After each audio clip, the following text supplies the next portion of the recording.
25 years at Hartman Legal, never missed a deadline. Then on the afternoon I was set to close the biggest energy deal of my career.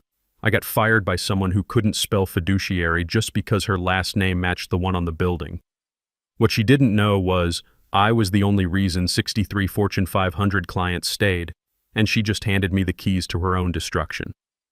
My name is Robert Matthews, and at 52, I'd built my entire identity around being the most reliable corporate lawyer at Hartman Legal. That Friday afternoon started like any other.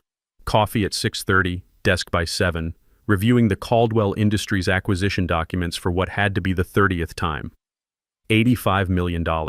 Not our biggest deal, but significant enough that I'd personally shepherded it through 6 months of negotiations. The irony wasn't lost on me that I'd been discussing this exact deal with Patricia Caldwell over lunch at River Oaks Country Club just 3 days earlier.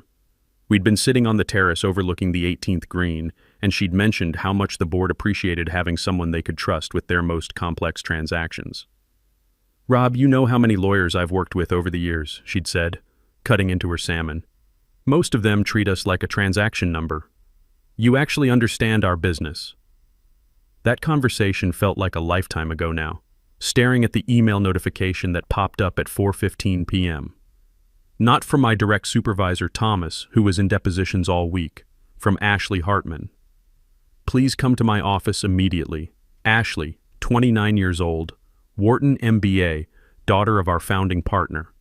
She'd been installed as Chief Operating Officer 8 weeks ago after what the firm newsletter called a comprehensive strategic review. The review that somehow missed every qualified candidate and landed on the boss's daughter who'd spent the last 3 years disrupting yoga studios in Austin. I'd actually tried to give her the benefit of the doubt initially. Her presentation to the partners about modernizing client relations had some valid points about digital communication and efficiency. But then she'd started talking about paradigm shifts and leveraging synergistic opportunities, and I'd realized we were in trouble. I saved my work, straightened my tie, and walked the long hallway to the corner office that used to belong to a partner with 40 years of experience. Ashley had redecorated completely. Gone were the law books and framed certificates, replaced by motivational posters about embracing change and a meditation corner with crystals that probably cost more than my monthly car payment. She didn't look up when I knocked. "Sit." The chair across from her desk was deliberately low, a power play I'd seen in amateur management books. Ashley was scrolling through her phone, designer sneakers propped on the mahogany desk her father had imported from Italy. Her boyfriend Devin sat in the corner, supposedly taking notes on his laptop, though I could see the reflection of what looked like a video game in his glasses. "Robert," she finally acknowledged me, setting down her phone with visible irritation. "We need to discuss your trajectory here. Is there an issue with the Caldwell acquisition? I can walk you through the environmental compliance sections if you need clarification on the recent Texas Environmental Code updates. It's not about any specific deal." She leaned back, fingers steepled in what she probably thought was an executive pose. "It's about cultural evolution, generational alignment, the strategic direction we're taking this firm." Cultural evolution. I'd billed more hours than any other non-partner for 5 consecutive years. My client retention rate was 96%. I'd brought in $18 million in new business last year alone, including 3 Fortune 100 companies that had never worked with us before. But sure, let's talk about strategic alignment. I'm not following, Ashley. Look, you're competent. No one's saying you're not competent. The way she said competent made it sound like a character flaw. But Hartman Legal is evolving. We need team players who understand innovation, disruption, people who think outside traditional paradigms. I bit back the urge to mention that law firms succeeded by thinking inside very specific statutory and regulatory frameworks. That's literally what clients paid us for. Expertise in navigating those frameworks without getting them sued, fined, or criminally prosecuted. What exactly are you saying? Today is your last day. Security will escort you out after you sign this. She slid a packet across the desk with the casual indifference of someone ordering coffee. Non-disclosure agreement, non-compete clause, 6-month severance if I went quietly. My stomach dropped. "You're firing me the day before Caldwell closes? Devin will handle the transition." She checked her phone again, already mentally moved on from destroying my career. Devin. Her boyfriend from the wellness industry, who'd started 6 weeks ago as a client experience coordinator. A week ago, I'd overheard him asking our paralegal what due diligence meant. The man had a sociology degree and a certificate in mindfulness coaching. Devin isn't licensed to practice law. He can't legally handle client transactions or provide legal advice. That's no longer your concern. Her smile was all teeth, no warmth. You have 1 hour to clear out your office. And Robert, the NDA is non-negotiable. You discuss any client matters, any proprietary information, and we'll bury you in litigation. This firm has very deep pockets. I stood slowly, keeping my face neutral while my mind raced. 25 years. A quarter century of skipped family dinners, working through holidays, building relationships with 63 corporate clients who trusted me with their multi-million-dollar problems.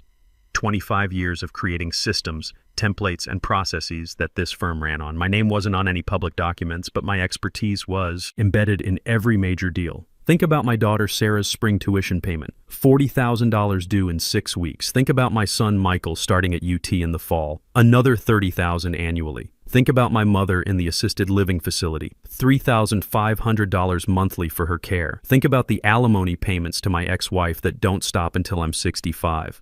All of it dependent on my income, my reputation, my career. 1 hour, Ashley repeated, her attention already back on her phone. Leave your keycard with security. I walked back to my office in a daze. Through the glass walls, I could see my colleagues avoiding eye contact. Word traveled at light speed in law firms. I was toxic now, radioactive.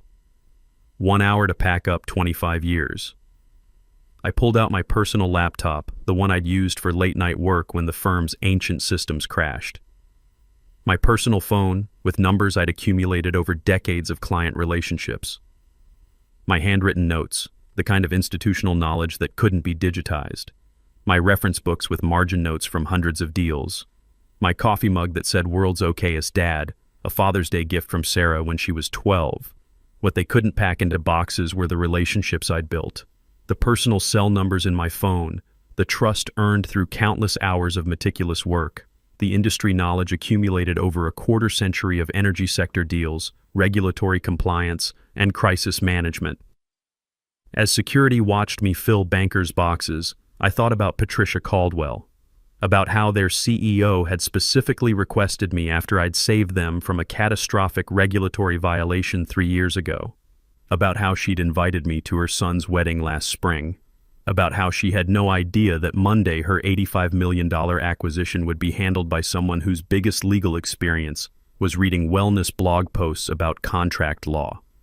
I signed the papers, took my boxes, handed over my key card, but as I walked out of Hartman Legal for the last time, past the marble lobby and the commissioned portraits of 3 generations of Hartman lawyers, I wasn't thinking about what I'd lost. I was thinking about what they'd forgotten I still had, and about Tuesday's scheduled meeting of the Houston Energy Bar Association, where 47 of the most powerful lawyers in the oil and gas industry would be very interested to hear why Robert Matthews was suddenly available for new opportunities. I sat in my home office at 5:30 p.m., still wearing my suit, staring at the bankers' boxes like they might explain what had just happened. The house felt too quiet for a Friday evening. My kids were at their mother's place for the weekend, and I should have been celebrating the Caldwell closing with Patricia and her team at the Capitol Grill right now. Instead, I was unemployed with 8 years left until retirement. The shock was wearing off, replaced by something sharper. Not just anger, clarity. I opened my laptop and started taking inventory of what I actually possessed versus what Hartman Legal thought they owned. The non-compete clause was 18 months, but I knew Texas law better than Ashley did. Non-competes were difficult to enforce when termination was without cause, especially when you could prove bad faith. Firing someone to make room for an unqualified boyfriend definitely qualified as bad faith. First, my systems. Over 25 years, I'd developed comprehensive frameworks for energy sector deals, environmental compliance templates, and regulatory change tracking systems. The firm had never asked me to transfer these to their servers, probably because no one there understood their value. They sat in my personal cloud storage, meticulously organized. My intellectual property, created on my own time, refined through hundreds of transactions. Second, the relationships. I pulled out my personal phone and scrolled through the numbers.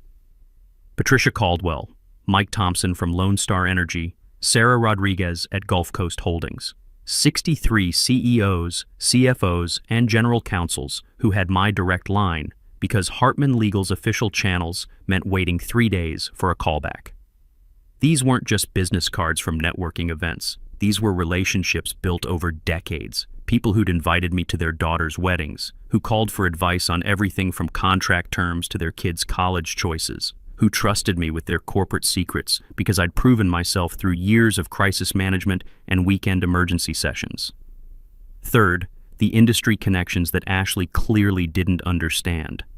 Tuesday's Houston Energy Bar Association meeting at the Petroleum Club, the monthly breakfast group of senior energy lawyers at River Oaks Country Club, the annual Texas Energy Law Conference where I'd been a featured speaker for 6 years running. My phone buzzed. Thomas, my former supervisor, texting from inside the firm, heard what happened. Emergency partners meeting Monday. Ashley announced that Devin will transition into senior legal coordinator role. This is insane. I didn't respond. The NDA was vague about personal communications, and I wasn't taking chances. But Thomas's message confirmed what I suspected. Panic was setting in. I spent the weekend researching and strategizing. By Sunday night, I'd transformed my dining room into a war room. 25 years of accumulated knowledge spread across the table, not client files, those belonged to Hartman, but my personal notes, my methodologies, my regulatory tracking systems, the infrastructure that had made me indispensable. Monday morning, I created a new email address, R. Matthews Consulting. Not a competing firm, just a professional presence. Updated my LinkedIn to independent legal consultant, energy sector compliance. No mention of Hartman Legal, no violation of any agreement. Then I waited exactly 30 days. That was crucial, showing good faith, proving I wasn't rushing to violate my agreements. During those 30 days, I watched from the sidelines as Hartman Legal began to unravel. Tuesday brought the Houston Energy Bar Association meeting I'd been anticipating. The Petroleum Club's dining room was packed with the usual suspects, 47 of the most influential energy lawyers in Texas. I'd been coming to these monthly gatherings for 15 years. Rob Matthews called out Jim Harrison from Baker Oil and Gas as I walked in. Heard you've got some big news. Word traveled fast in Houston's legal community. Within minutes, I was surrounded by colleagues, all curious about my sudden availability. I kept my responses vague but professional. Exploring new opportunities, I said repeatedly. Sometimes change opens doors you didn't know existed. The real conversations happened during golf the following Saturday at Memorial Park. Mike Coleman from Energy Legal Partners had invited me for their usual foursome. As we stood on the 7th tee, he cut straight to the point. Rob, I've got 3 clients asking if you're available for project work. Nothing that would violate any agreements, just independent consulting on regulatory compliance. By the 12th hole, I'd received similar inquiries from the other 2 lawyers in our group. Word was spreading that Devin's coordination efforts were creating problems, big problems. The first crisis hit during week 2. Sarah Rodriguez from Gulf Coast Holdings called my personal phone at 7 a.m. on a Tuesday. Rob, I know you can't discuss Hartman business, but we just received a compliance notice from the Railroad Commission. Something about our pipeline permits. Devin filed what he called a standard response, but the potential fine is $2.3 million. I'd seen dozens of these notices. The Texas Railroad Commission had started aggressive enforcement of new pipeline safety regulations 6 months ago. Companies had 60 days to remediate or face escalating penalties.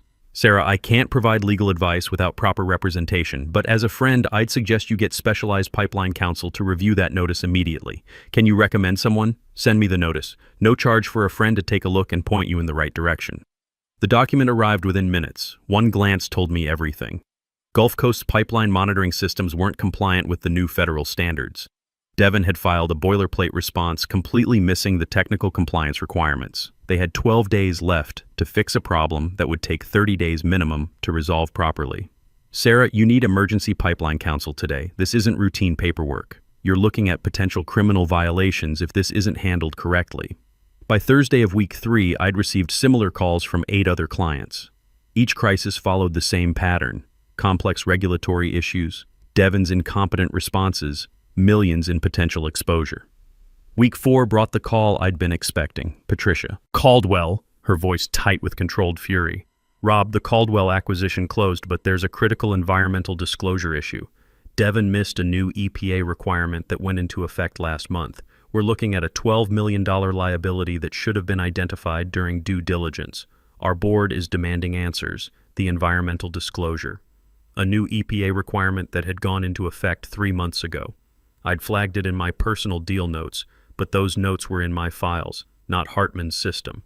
Patricia, I can't discuss specifics about your transaction, but after my 30-day restriction period ends next week, I'd be happy to review your situation as an independent consultant. Would Bailey & Associates be interested in representing us on this matter? Bailey & Associates, the boutique firm that handled sophisticated corporate work with a fraction of Hartman's overhead. Martin Bailey had been trying to recruit me for years, usually over drinks at the Union Bar downtown. I think they might be very interested in discussing your needs. The 30-day mark hit on a Friday. That afternoon, I called Martin Bailey. Rob Matthews. I've been wondering when you'd call. Interested in discussing some potential opportunities? I think we might have some mutual interest to explore. Come in Monday morning. And Rob, bring your golf clubs. I think we need to have a long conversation about the future. Monday morning at Bailey & Associates felt like stepping into a different world. Where Hartman Legal was all marble and intimidation, Bailey's office had the comfortable efficiency of a firm that cared more about results than appearances. Martin Bailey, 68 years old with 40 years of practice under his belt, had built his reputation by being smart instead of flashy. Rob Matthews, he said, standing up from behind a desk that actually looked used. I've been wondering when you'd finally leave that circus. I didn't exactly leave voluntarily. Ashley Hartman called me last week, Martin said, his tone dry as West Texas. Warned me about a former employee who might try to violate his non-compete. Suggested that any firm that helped you would face litigation. My stomach tightened. And your response? I told her Bailey & Associates doesn't respond well to threats, especially hollow ones from children playing dress-up in daddy's suits. He gestured toward the chair across from his desk. Coffee? We've got a lot to discuss. Over the next hour, Martin laid out his proposal, senior counsel position, not partner initially. That kept me clear of any non-compete issues. 60-40 split in my favor. Full malpractice coverage and litigation support when Hartman inevitably came after me. The thing is, Rob, I've been getting calls. Patricia Caldwell, Mike Thompson, others. They're not happy with the service they're getting. But they're also scared. Nobody wants to be the first to jump ship and face Ashley's litigation threats. So what are you suggesting? That we make jumping ship feel less like jumping and more like boarding a luxury yacht? Martin smiled. I've got an idea, but it requires some finesse. That afternoon, I found myself at River Oaks Country Club, not for golf, but for what Martin called strategic coffee meetings. The plan was simple. Let word spread naturally through Houston's business community that Bailey & Associates was expanding their energy practice. The first meeting was with Jim Harrison from Baker Oil and Gas, whom I'd known for 12 years through the Energy Bar Association. We sat on the clubhouse terrace overlooking the course, discussing everything except Hartman Legal. Rob, I heard you're exploring new opportunities, Jim said, cutting straight to the point after we'd covered the usual pleasantries about his son's law school applications. Martin Bailey made me an offer I'm seriously considering. Good firm, solid reputation. How would that work with your current situation? Clean break, all above board. I served my 30-day notice period, maintained all ethical obligations. Jim nodded slowly. You know, Baker's been having some issues with our current counsel. Nothing against Hartman personally, but lately, he trailed off diplomatically. That evening, Martin called with an update. 3 more companies called this afternoon, words getting around. By Wednesday, the crisis calls were coming in faster than I could handle them properly. Sarah Rodriguez from Gulf Coast Holdings called with an emergency. The Railroad Commission had escalated their penalty to $4.7 million after Devon filed another inadequate response. Sarah, I can't represent you while I'm still bound by agreements, but I know someone who can help immediately. Can you work with them on this? As of next Monday, yes.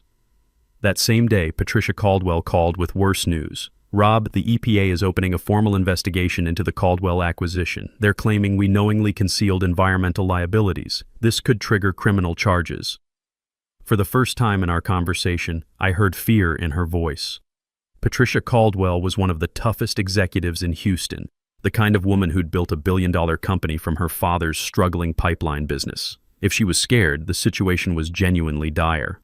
Patricia, you need specialized environmental counsel immediately. This isn't something Devin can handle with Google searches. Will you take the case?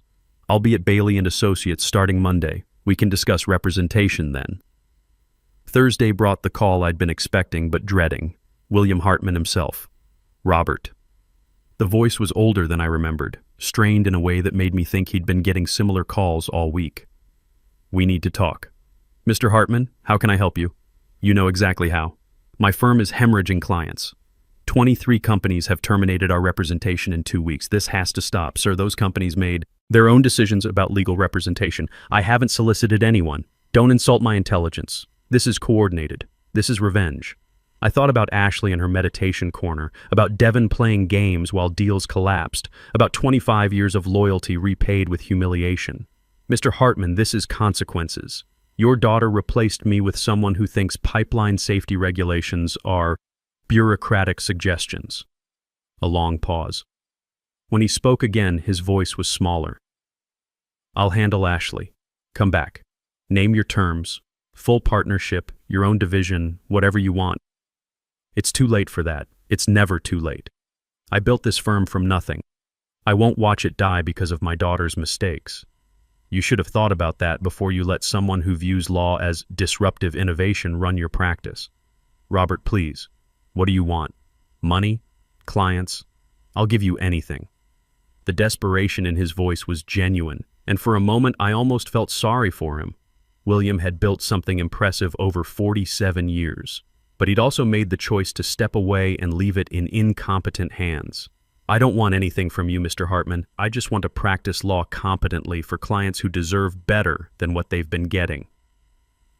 After I hung up, I sat in my temporary office at Bailey and Associates looking out at the Houston skyline. My phone showed 14 missed calls from various Hartman partners, 23 text messages from former clients, and an email from the Houston Business Journal requesting comment about the ongoing exodus from Hartman Legal. I declined to comment, but the article ran anyway the next morning. Sources indicate the departures began after the firm terminated a senior attorney who had maintained relationships with most of the departing clients.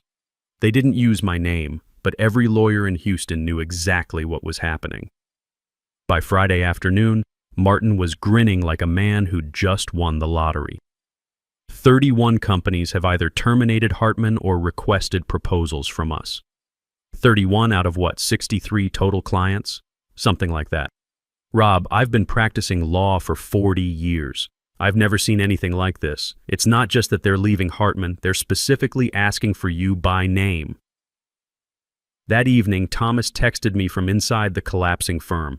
Emergency partners meeting tomorrow. Ashley's in full panic mode. Devin quit this afternoon. Said the stress was affecting his chakras. Word is William's flying back from his cruise early. I set the phone down and poured myself a scotch. Ashley Hartman had wanted innovation and disruption. She'd gotten both, just not the way she'd planned. Through my window, I could see the lights of downtown Houston beginning to flicker on. Somewhere out there, Ashley was probably realizing that running a law firm required more than MBA buzzwords and good intentions. And somewhere else, 31 corporate executives were sleeping, better knowing their legal matters would be handled by people who actually understood what they were doing. The call that ended everything came on a Tuesday morning, 10 weeks after Ashley had fired me. I was in my new Bailey and Associates office, a corner space with actual windows and room for my law books, when my assistant knocked. Mr. Matthews, Channel 11 wants a comment. Hartman Legal just filed for Chapter 11 bankruptcy protection. I turned on the conference room TV. The anchor was mid-sentence. Confirmed that the 87-year-old law firm has filed for emergency reorganization after losing approximately 76% of their Fortune 500 client base over the past 2 months.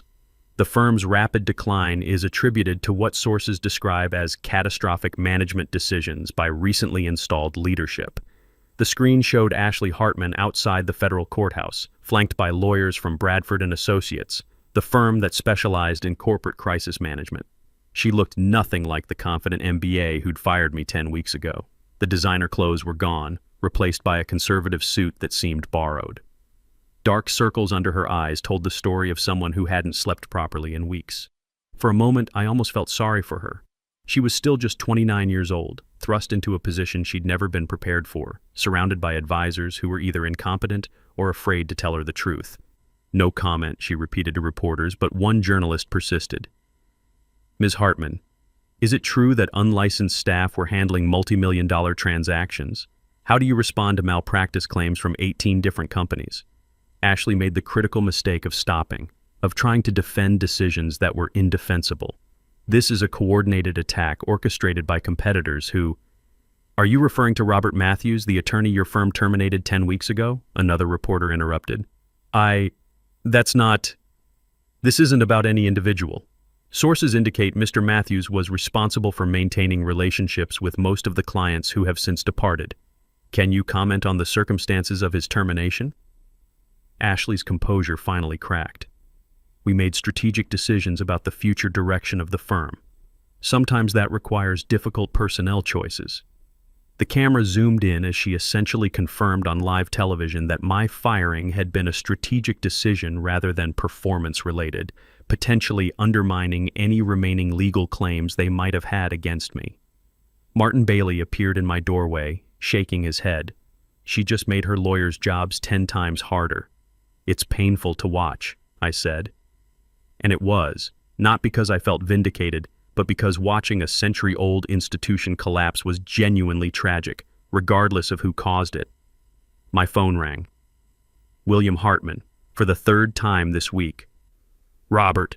His voice was barely above a whisper. It's over. The bankruptcy judge wants a complete accounting of what happened. The state bar opened an investigation into Ashley's management practices. My life's work is gone. I felt a surprising pang of sympathy for the old man. Mr. Hartman, I'm genuinely sorry it came to this. Are you? Are you really? I thought about it honestly. Yes, I am. Your father built something worth respecting. You continued that tradition for 40 years. What happened these past months doesn't erase that legacy. The bankruptcy trustee wants to liquidate everything. 87 years of legal precedent, client relationships, institutional knowledge, sold to pay debts created in 10 weeks. What about the employees, the people who had nothing to do with Ashley's decisions? Some will find positions elsewhere. Thomas is already interviewing. Most of the others, he trailed off. Good lawyers, Robert. People who deserved better leadership than my daughter provided. That afternoon, Martin called an emergency partners meeting. The mood in the room was surprisingly somber rather than celebratory.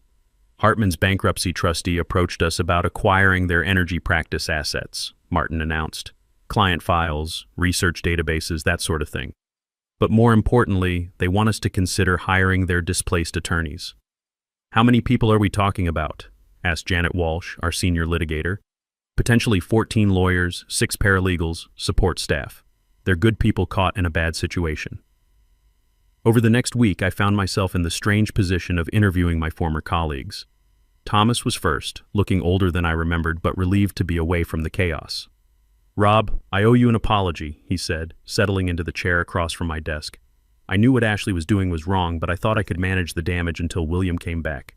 You were trying to protect your people. I understand that. Still, I should have spoken up when she fired you. We all should have. But she'd made it clear that anyone over 45 was going to be transitioned out anyway. Would standing up to her have made a difference? Thomas shook his head. Probably not. She'd already decided that the firm's problems were caused by legacy thinking and generational resistance to change. Anyone who disagreed was proof of the problem. By Friday, Bailey and Associates had extended offers to 8 of Hartman's former attorneys and 4 paralegals. The rest found positions with other Houston firms. Even in bankruptcy, genuinely competent lawyers remained in demand. The final settlement hearing was held the following Tuesday. I attended as a witness, not a party. My lawyer had advised that showing up demonstrated confidence in our position. William Hartman sat alone at the petitioner's table. Ashley was notably absent, reportedly meeting with state bar investigators about possible sanctions. Your Honor, the bankruptcy trustee explained, the debtor's assets have been successfully transferred to Bailey and Associates and 2 other firms. All displaced employees have been placed in new positions. The remaining question is the disposition of $6.2 million in outstanding malpractice claims. The judge looked at William. "Mr. Hartman, do you have anything to say before I approve this settlement?" William stood slowly, every one of his 71 years visible in his posture. "Your Honor, I built this firm 47 years ago with the belief that law was about service, serving clients, serving justice, serving the community. Somewhere along the way, I lost sight of those principles." He paused, gathering himself. "I let my daughter believe that innovation was more important than competence, that disruption was more valuable than dedication. The lawyers at Bailey and Associates didn't destroy Hartman Legal. We destroyed ourselves through arrogance and poor judgment." His voice strengthened slightly. "They simply refused to participate in our destruction." 6 months later, I stood in my permanent corner office at Bailey and Associates. I'd made partner after successfully transitioning 47 former Hartman clients to our firm. Thomas was across the hall as a senior associate, handling regulatory compliance with his usual methodical precision. My phone buzzed with a text from Sarah. "Dad, made Dean's List again. Thanks for showing me that setbacks can become comebacks." Another from Patricia Caldwell. "Rob, the board approved our nomination of Bailey and Associates for Law Firm of the Year from the Houston Business Journal. Well deserved." Even one from my mother's care coordinator. "Mr. Matthews, your mother wanted me to tell you she's proud of how you handled your career transition with such grace." I sat back in my chair, looking out over Houston's skyline. The Hartman building was now occupied by a medical practice. Ironic, given that they'd once claimed to be healing the legal profession. Ashley Hartman had taught me the most important lesson of my legal career. Competence and relationships matter more than innovation and disruption. When someone shows you who they really are through their actions, believe them. At 52, I wasn't just surviving my mid-career crisis. I was thriving because of the way I'd handled it. The golf games with clients at Memorial Park continued. The monthly Energy Bar Association meetings at the Petroleum Club remained productive. The relationships built over 25 years had proven more durable than any single firm's letterhead. That's what practicing law was really about. Not revenge or destruction, but competence, relationships, and protecting what matters. Sometimes that meant letting the incompetent destroy themselves while you focused on building something better. Even when building that better future meant watching an 87-year-old institution collapse because someone confused change with improvement and disruption with progress.